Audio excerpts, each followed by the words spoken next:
Hey friend, Colin here from Sumthins Recording, and today I'm going to show you one trick to get more click on your kick drum.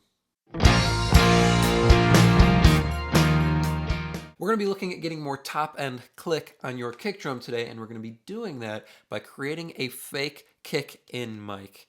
And that's going to help you make sure your kick drum cuts through the mix with that top-end click that we all want to hear on a punchy-sounding kick drum. But before we dive in here, if you're looking to dial in a repeatable workflow for cranking up professional-sounding drum mixes right from your home studio, then you need to go through my 3-step framework for mixing drums workshop. This workshop is going to show you the exact simple 3-step process that I go through on every single one of my mixes to help you get professional sounding drum mixes right from your home studio. It is a 100% free to watch, on-demand video training, and you can get access to that by clicking the link below in the video description. Completely free for you to watch. Let's jump in here now and take a look at this kick drum. Let me start, of course, by playing you the mix here, and you can hear how our kick drum fits into the track, and then I'll solo up just our drums as well. You can hear how it sounds with just the kit. I tried to get along. I tried to play the game, but I knew from the moment I saw you that it was much too late.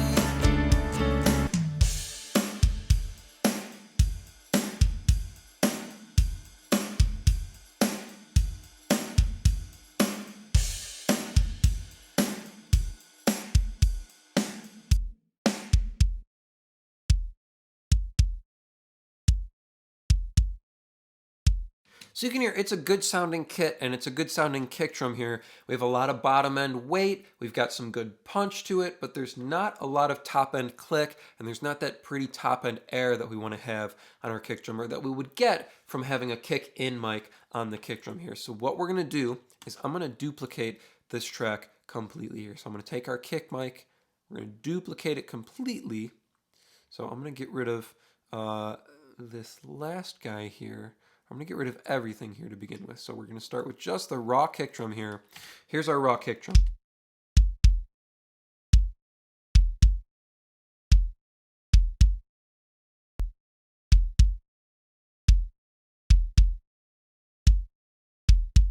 You can see our frequency analyzer here. We have a lot more bottom end and a lot more weight than we do top end here. We're going to kind of flip that around here a little bit, but what we're going to start with is we're going to start by isolating the top end on this track. So we already have our original kick. It's untouched here. We're duplicating it, and we're going to emphasize our top end click here. So I'm going to use our EQ. We're going to roll off all that heavy bottom end that we don't need to replicate.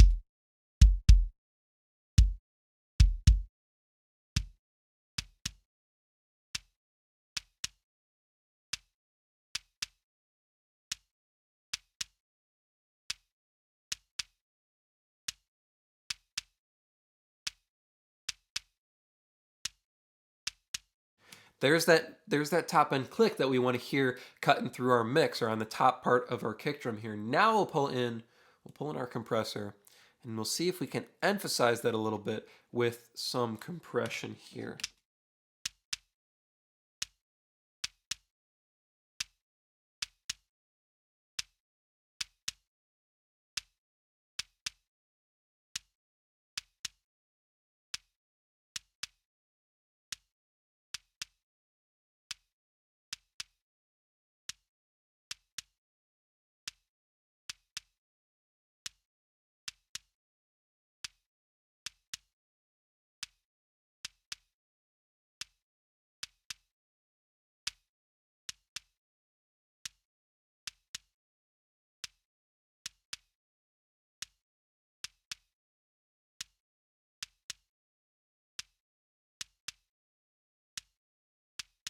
So what we're doing here is we're using our compressor in a way that we emphasize the front end attack on our kick drum. It's the same style we're doing on our original kick drum here, our normal kick track, but we're going a little bit more exaggerated here. So I've got the attack at about 33 milliseconds here. So we leave enough time on the front end of our kick drum for the initial transient, that initial attack spike to pop through before we clamp down and start compressing. And our release I've dialed up quite a bit faster than where it was, so it lets go in time for the next kick hit, and we can kind of snap in and snap back. It leaves room for our kick drum to breathe, and we're not squashing any of these transients. That's all we're going for here. with this compressor is to emphasize the initial attack and that initial spike, the initial transient on our kick drum. That's going to help us get a more aggressive style click that we can blend up with our kick drum here.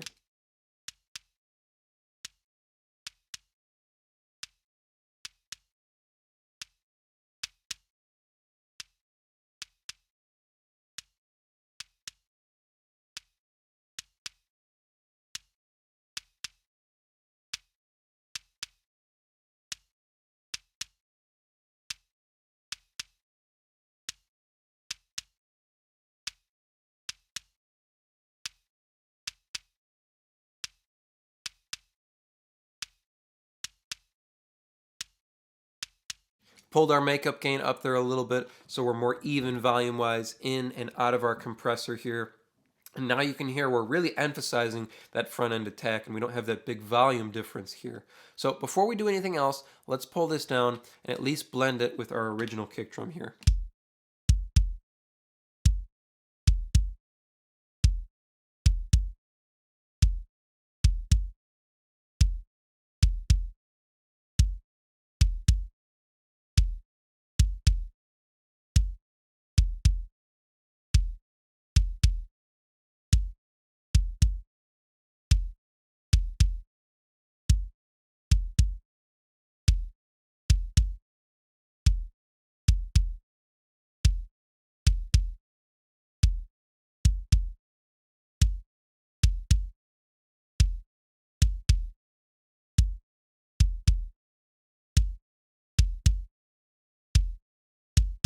Now you can hear we're starting to emphasize that top end click by blending this kick drum up underneath, kind of like a fake kick in mic. We have kick in mic, right? We have all that top end attack and that top end click from the beater making contact with the head. The last thing we could do here is emphasize that just a touch more on our other track here.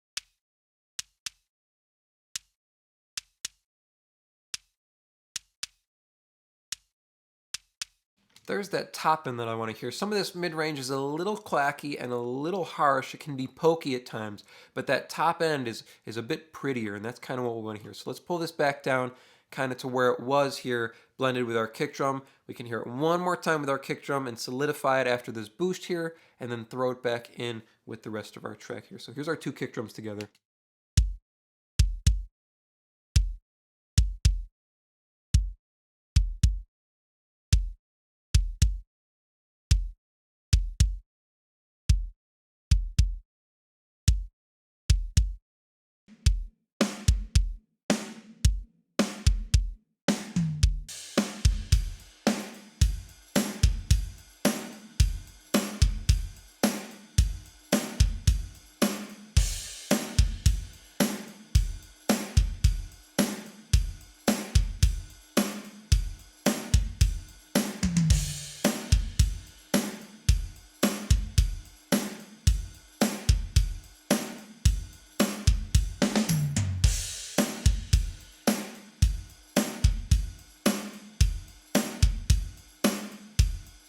Really bringing that top end click alive on our kick drum by duplicating our track here, creating a pseudo or fake kick in mic. All we're doing, rolling off all the bottom end here, just emphasizing or just isolating that top end click, compressing it to emphasize the front end attack, and then giving it a little boost on the top end to get some air and to get that higher click that we can blend up with our original kick drum to emphasize that top end click and get more of it inside our mix.